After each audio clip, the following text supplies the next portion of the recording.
Parenting can be hard for any parent. However, for those raising a disabled child, there can be a whole range of additional challenges and stresses.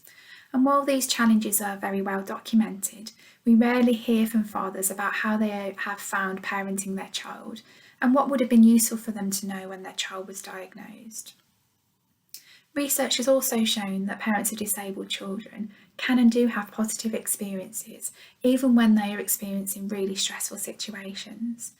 And the dads in this group agreed with this and therefore wanted to share positive experiences as well as the challenges they have faced, and also wanted to give advice for the dads in terms of how to build that father-child relationship.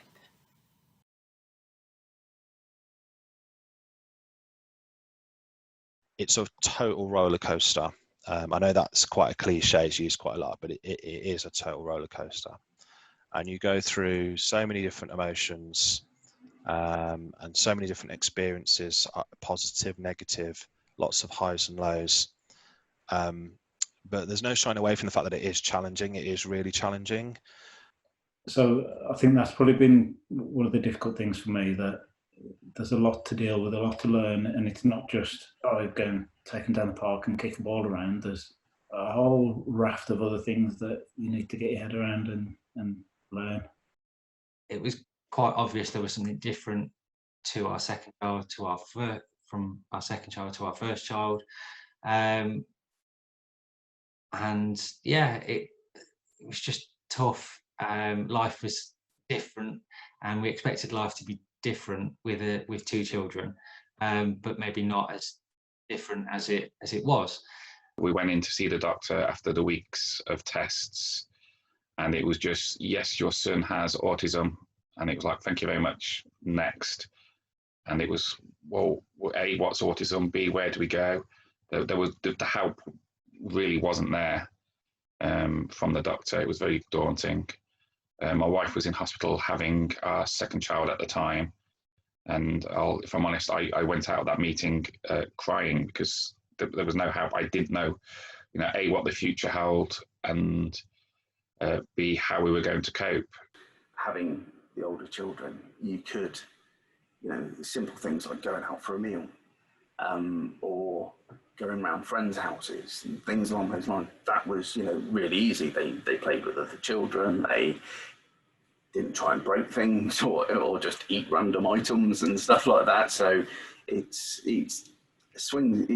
massively different. I think one of the things that we had to get our heads around pretty quickly is that if you were preparing to go somewhere, whether it's a day out or an experience or a visit, we had to prepare ourselves for the fact that we might get there and have to come away within 10 minutes. It could be as bad as that. So we had to go in almost with no expectations of what that day was going to hold, and if it got to the point where it was a disaster or whatever it would be, so be it. And obviously, it took us a while to get to that point, and a lot of these things, you're spending quite a lot of money, and you think, oh my God, if 100 quid, and if we might only be there 10 minutes.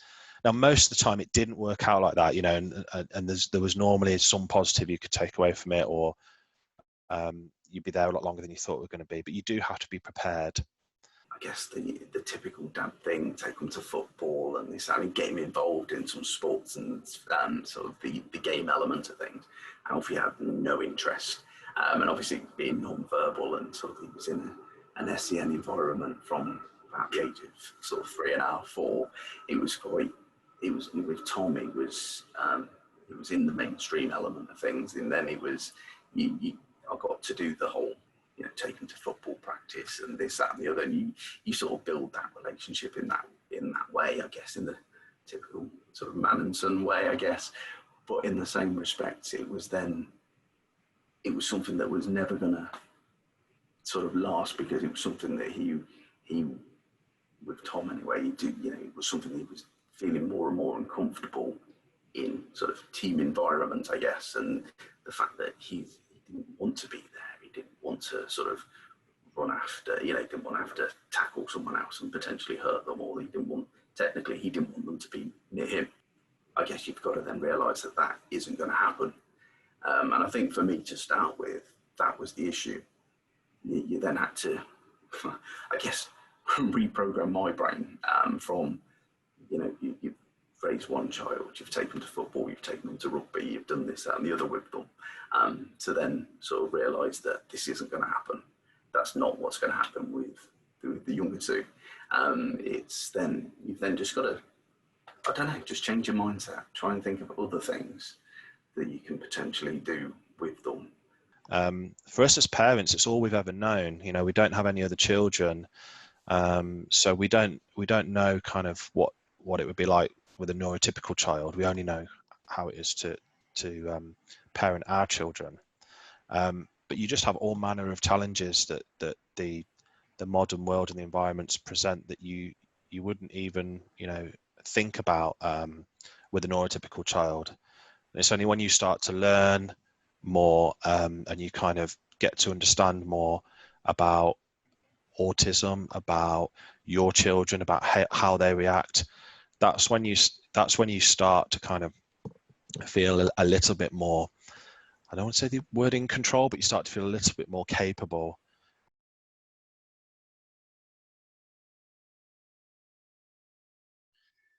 I'm a glass half full kind of person, whereas my partner is quite, and she'll say it is a glass, it's smashed on the floor, it's in pieces, it's not half full, it's not half empty, it's on the floor. So I always take the positives from everything. So be that a walk in the park and something didn't go so well, what can we do next time to make that better? Or working on a reason as to why we've had a problem, why we've had an issue, and trying to get the crux of the issue. It's amazing how you can have a conversation with people at work and, how's your kids and how's this, and then you hear all these stories about they're doing architecture and they're doing whatever they're doing and it's all brilliant.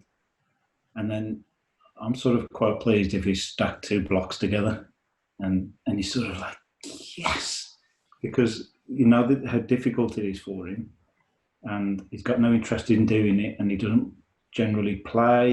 Even just playing, you have to sort of teach and be involved in and engage. So if he goes and picks a couple of blocks up and stacks them, that's amazing. And you sort of, you're like this. Peter's sense of humour, he's got a lovely sense of humour and he smiles. He loves jokes, and that was one thing we were told that might not happen by the doctor. We were told they don't really get humour and stuff like that. But yeah, looking back, just seeing his sense of humour develop has been a joy. In terms of the positive stuff, I think the things for me is my children always surprise me. They overcome challenges that I don't, at the time I don't think that they would overcome. You don't seem to see where that progress is going to come, and then all of a sudden something will come out of the blue.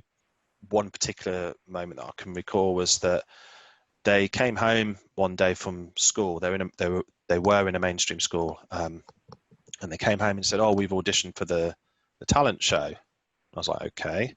They've been in school plays and things before where they've just not been able to tolerate it at all. Obviously the whole school in a room looking at them.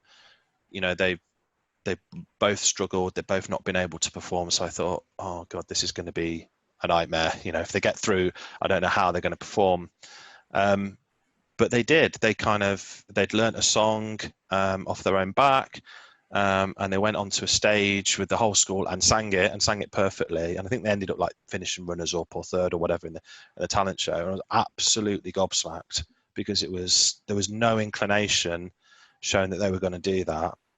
I guess now I just look for the positives, and then just you can get disheartened like everyone does. They'll get disheartened about things that don't go the right way or things that seem to naturally get you down and stuff like that. But you'll just then have a moment in that day that you've just got to cling on to and just go, that's the positive.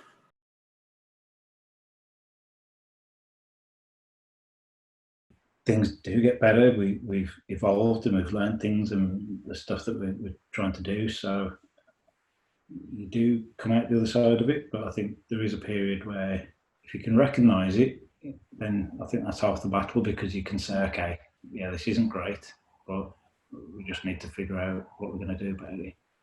I find it really valuable to connect with other parents that you don't even have to explain, they just get it straight away.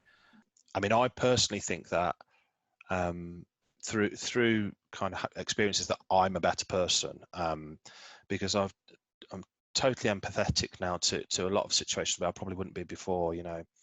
I would always want to find out what their interest is and go to town on it. Literally, you know, if it's, I don't know, if it's My Little Pony, let's watch My Little Pony, let's buy My Little Pony magazine, let's get involved in it, because it doesn't last forever, that fascination on one particular topic. And if it does, then that's great. You just get involved with whatever thing really stimulates them, and then I think it helps create a bond between you and your child, and it makes things easier. It makes time go quicker, because they're enjoying their time and you're enjoying spending time with them, doing something that they want to do. We went on a CAS early bird course, which was helped us learn about autism, and there were various other courses in the early stages that helped us just get a handle on what autism is and how best to deal with it. But I think the thing I would say was we got most out of was actually talking with other parents, which was one of the reasons I wanted to be part of this, to give back our experiences, because we found during the breaks in these courses, you got to chat to other parents and you did pick up little tips, you know, oh, don't worry, you know, stick to the routine. If it breaks, don't worry about it. It's just through experience, and it really helped other people, and vice versa, getting these tips. Yeah, we went on a parenting course, which is a triple P course, and that opened my eyes to a lot, because I was just kind of, I'd say I was kind of winging it and just doing what I wanted to do and how I thought we should do things. But then when you go on this particular parenting course, it kind of opened my eyes to like the then and now, to managing expectations, to dealing with conflict, to having the time out, or escalating problems. And I think that helped me to cope better, just to see, oh right, so this is a recognized technique kind of thing, and I know a little bit more of why I'm using it, rather than it's just a knee-jerk reaction. I've come to learn over time is to really not focus on the things that your child can't do, and focus on the things that they can do. And you'll be massively surprised by how they evolve and how they develop. It can be really daunting at the start to think, you know, we might not be able to do this, we might not be able to do that, you know, might not be able to go to a football match, might not be able to play football, might not be able to do all these things. But your child will be able to do a lot more than you think. It just might take them a little bit longer. It might require, you know, more baby steps to get to that point. And don't worry about it. Don't worry about comparing them to their neurotypical peers. And like I said, focus on what they can do. You know, find stuff that they're passionate about and focus on that.